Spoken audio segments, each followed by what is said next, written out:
Place in Pyongyang, we know that Matthew Todd Miller now has been sentenced to 6 years hard labour. Now, the Supreme Court in Pyongyang effectively says that he was found guilty of committing hostile acts when he came into the country itself. So when he came in with that tourist visa, and also said that he was under the guise of a tourist. Now, it isn't clear, as you say, as many things are not with North Korea, what exactly happened next. According to North Korean state media, what happened back in April was that Matthew Todd Miller then ripped up his tourist visa as he was entering the country and said that he was claiming asylum.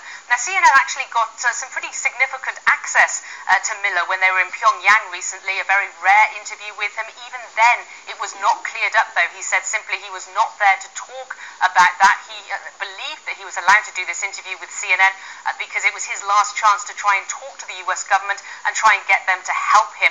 So certainly it is incredibly unclear what exactly happened, and Miller himself at that point appeared to be unable to discuss it in much detail. Of course, North Korean officials very close to him watching that interview closely.